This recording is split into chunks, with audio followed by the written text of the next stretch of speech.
The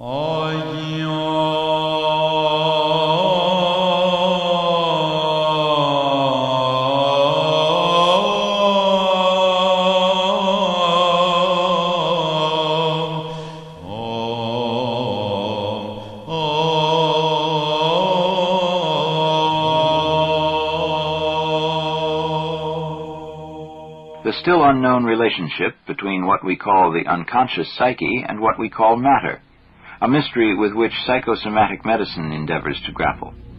In studying this still undefined and unexplained connection, it may prove to be that psyche and matter are actually the same phenomenon, one observed from within and the other from without.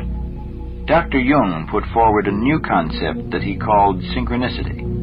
This term means a meaningful coincidence of outer and inner events that are not themselves causally connected. The emphasis lies on the word meaningful. The stuff that came back from the moon in 69 and through the 70s, they were smart enough to look for fission tracks, and they found plenty of them. In fact, all the Gillespie, almost all the Gillespie that I know of, had fission tracks in it, and about 5 or 6 different radioactive elements. Aluminum-26, beryllium-10, a bunch of them, that could only have been formed from a stellar nova. You have to have relativistic temperatures. Got it? If an aircraft crashes before my eyes as I am blowing my nose, this is a coincidence of events that has no meaning. It is simply a chance occurrence of a kind that happens all the time. But if I bought a blue frock and by mistake the shop delivered a black one on the day one of my near relatives died, this would be a meaningful coincidence. The two events are not causally related, but they are connected by the symbolic meaning that our society gives to the color black. Wherever Dr. Jung observed such coincidences in an individual's life, it seemed, as the individual's dreams revealed, that there was an archetype activated in the unconscious of the individual concerned. To illustrate this by my example of the black frock, in such a case, the person who receives the black frock might also have had a dream on the theme of death. It seems as if the underlying archetype is manifesting itself simultaneously in inner and external events. The common denominator is a symbolically expressed message, in this case, a message about death. As soon as we notice that certain types of event like to cluster together at certain times, we begin to understand the attitude of the Chinese, whose theories of medicine, philosophy, and even building are based on a science of meaningful coincidences. The classical Chinese texts did not ask what causes what, but rather what likes to occur with what. One can see much the same underlying theme in astrology and in the way various civilizations have depended on consulting oracles and paying attention to omens. All of these are attempts to provide an explanation of coincidence that is different from one that depends on straightforward cause and effect.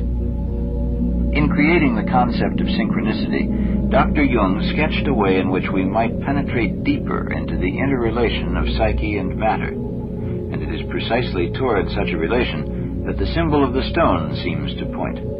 But this is still a completely open and insufficiently explored matter with which future generations of psychologists and physicists must deal. Synchronistic events almost invariably accompany the crucial phases of the process of individuation. But too often they pass unnoticed because the individual has not learned to watch for such coincidences and to make them meaningful in relation to the symbolism of his dreams. Predictive programming is a subtle form of psychological conditioning provided by multiple facets of the media in order to acquaint the public with planned societal changes currently underway or to be implemented by the powers that be in the near future. The idea behind it is that when these changes are implemented, the public will already be familiar with them and will accept them as a natural progression, thus lessening the chance of any possible resistance to the idea from the public.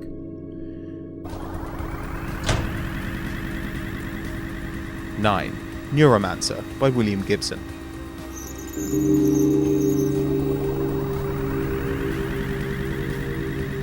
Credited with coining the term cyberspace, Gibson's seminal dystopian novel about a group of computer hackers is said to have predicted the World Wide Web. Although academics were using the internet by the 1980s, Neuromancer introduced the idea of everyday people being connected by a global network of millions of computers. The predictive powers of Gibson led author Jack Womack to ask in 2000, what if the act of writing it down in fact brought it about? If you have language that activates an idea which is physically there in your brain, every time it's activated, it gets stronger. The more it's repeated and activated, the stronger it gets.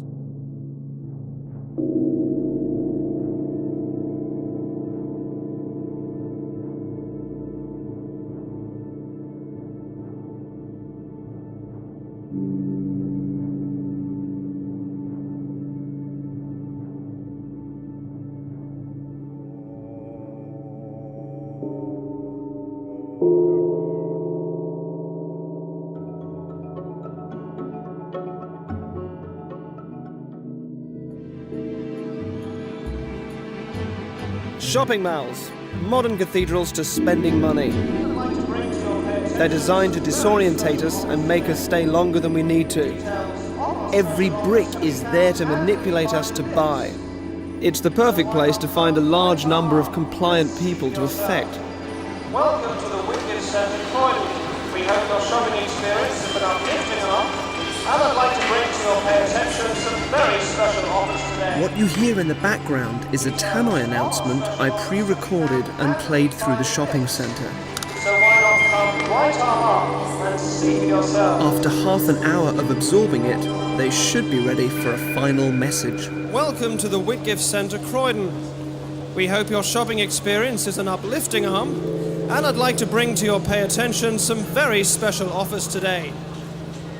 Details of our special offers can be found handily by the lifts, so why not come right arm up and see for yourself. These offers will only be available for a short period of time, so all customers wishing to reach up and grab this exciting opportunity should do it now.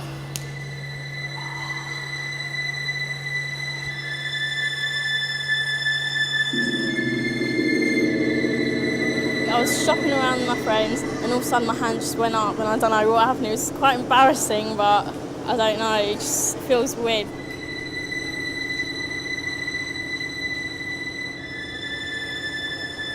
We were just walking around and we heard him speaking and just everyone put their hand up at the same time.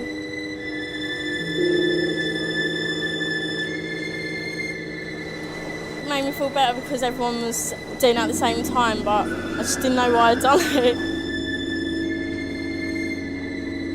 We have been brainwashed. But first, let me explain a little bit more about machine learning. Machine learning provides the ability to build systems that can learn from data. Now, there are many types of algorithms that can be used, such as decision trees and neural networks, to name a few.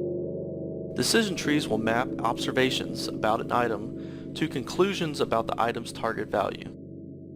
They can be used as predictive models to visually and explicitly represent decisions, or the decision tree can be used to describe the data in other data mining techniques. Neural networks, on the other hand, are computational models that are inspired by how the human brain works, which is capable of machine learning as well as pattern recognition. They are generally presented as systems of interconnected neurons which can compute values from inputs based on historical data. The tricky thing with machine learning algorithms is that it all goes back to the data. There are many different ways to look at data. You can look at a value, you can turn it upside down, combine it with other values, or compare it to them as well. This gem, you hang on to it. That's your gem. That's your glass bean. Put it on the row that you think it belongs. And then when you start to connect it, kind of like working on a rubric cube, they're all interconnected, and pretty soon you start moving these things. Well, if then this is true. Oh my gosh, this must be true. And then you go and you look and you research and you find it is. So let's get back to neural networks. Since they're inspired by how the human brain works, they're a lot like the brain in that they work best when you balance getting as much information as possible with being able to focus on the most meaningful information. Welcome to the Observer Effect. If you want to see fear in a quantum physicist's eyes, just mention the words, the measurement problem. The measurement problem is this: an atom only appears in a particular place if you measure it. In other words, an atom is spread out all over the place until a conscious observer decides to look at it. So the act of measurement, or observation, creates the entire universe.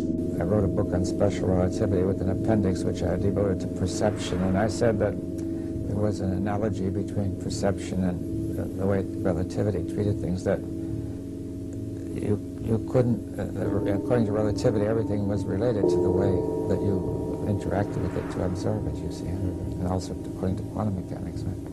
What is real depends on whether I look and the way I look. And now this is not just a philosophical question. We can see this in experiment. Scientifically, we call it quantum measurement theory, and the ultimate inseparability of the observer from the observed. The Copenhagen interpretation basically means that reality is unset jello. Copenhagen was the place where Niels Bohr was born and where he set up his own institution. And Bohr was flabbergasted by this recognition that everything was possibilities, probabilities flowing and gooeying all over the place until an observer observes and then things come into being. This means that deeply enough, and you dive down into the nature of matter, everything we know about the everyday world dissolves. There are no objects anymore. There are only relationships. There's no locality anymore.